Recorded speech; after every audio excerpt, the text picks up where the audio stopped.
everyone, DragonLance.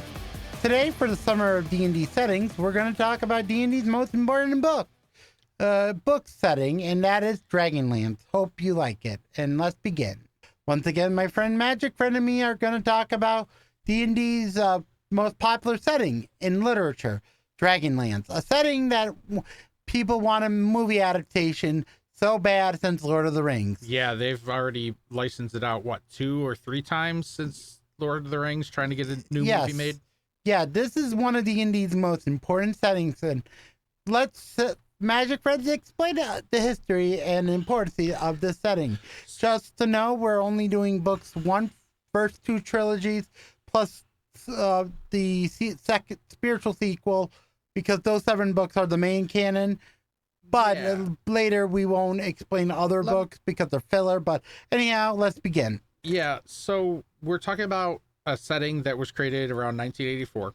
Yes. It was made by Tracy Hickman and Margaret Weiss. And they created a whole bunch. Tracy Hickman specifically created a lot of modules just from their home game. But they realized that by playing the home game, they had what could be an actual novel, a fantasy novel, in a genre that just didn't exist anymore, which was gaming. Gaming novels are pretty common now most of the days, but before this, gaming novels weren't really a good idea.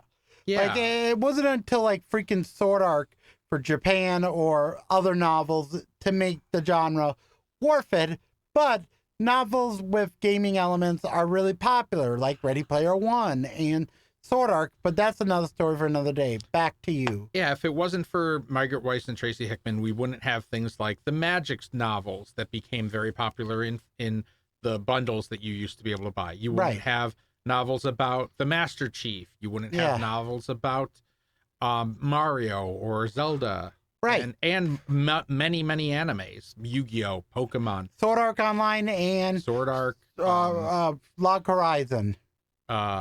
What's the new one? Light novel is the term for novel adaptation. Yeah, solo leveling. That's the one I was thinking of. So this is actually a campaign where essentially the players in the room were so influential about voicing their character, playing in character, that there was one point when they were playing and the player who was playing Raceland, who is a very important person in this setting, and we'll talk about him in a minute.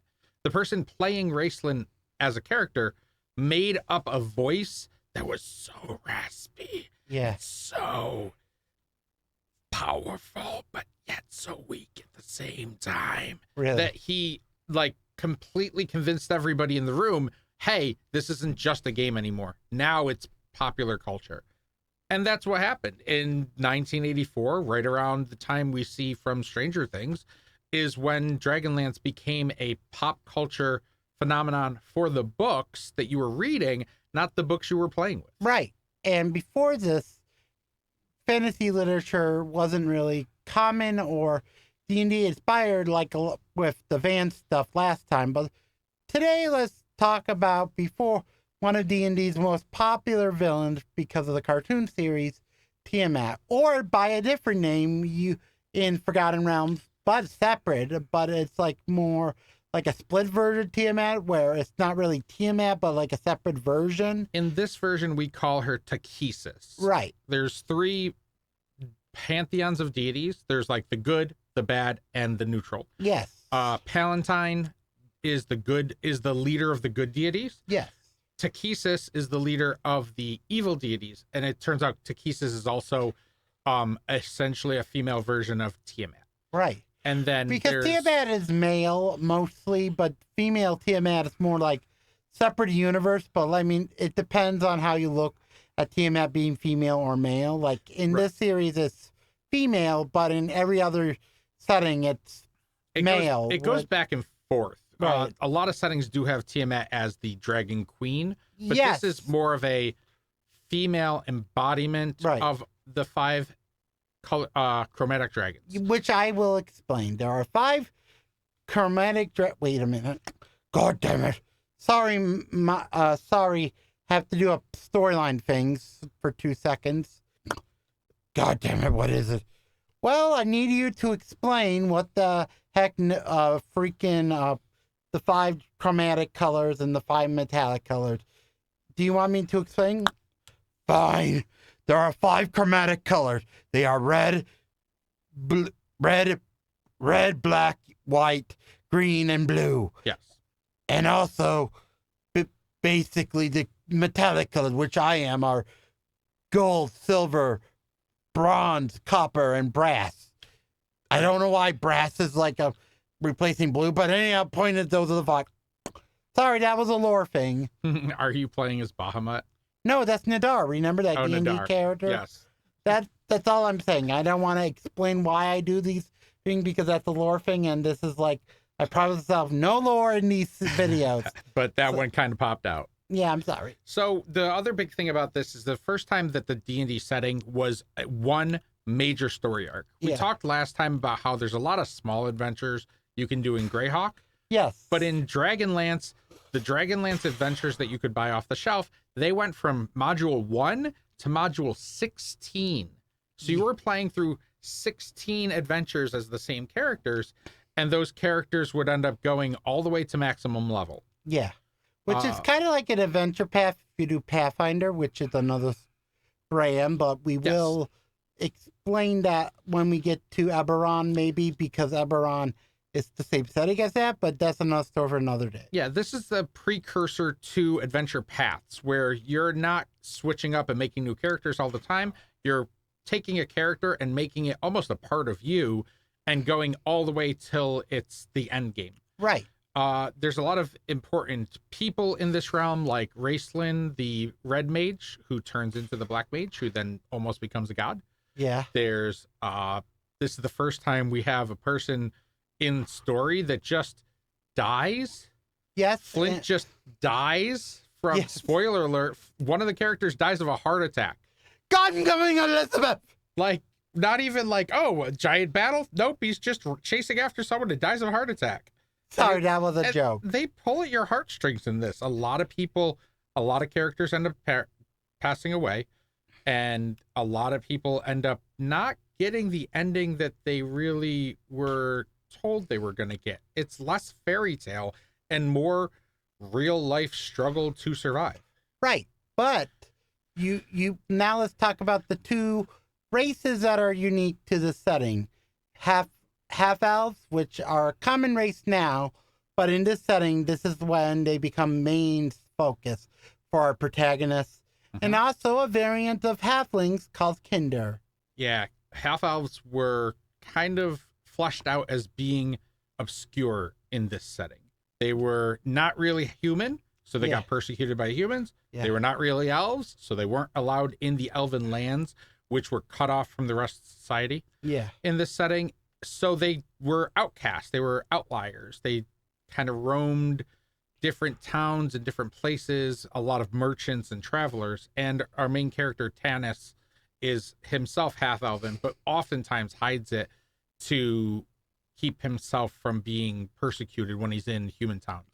Right. And also Kinder, which are halflings, but with Peter Pan syndrome, which means they like to be childish a lot. That's basically what Kinder, they're just half-elves, but with Peter Pan syndrome, which is the real thing. Go look it up. But anyhow, let's talk about other stuff. Well, let's make sure we focus on the big part of why they have Peter Pan syndrome. Right, because they're very childish, which is kind of their main difference. Is they're more down to earth and more like nice and calm and curious. But the big thing being they are very childish, you're right. And the second part of that is they actually cannot feel fear. Right. So if a dragon is about to bite them, they are not afraid. Yeah. If they're falling from like a high cliff and they're about to die, they don't feel afraid. So therefore, everything is a toy to them because they don't know that it's dangerous. Got it. Funny, but anyhow. Do we want to get the last? It's not really a class. It's not really a new race, is it? Yeah. Earlier we talked, Nadar showed up, and the point is, yes, freaking he's a Dragonborn, which we're going to talk about the Dragonborn equivalent of this setting, because Dragonborn are pretty new in D&D, but this is now the precursor or an eviler version called Dragonkin, which we will now explain in 3, 2, 1. So Dragonkin, or also known as Draconians, are a different subrace. They look a lot different than Dragonborn. They're much thinner, more like a rogue body type, thin, lanky.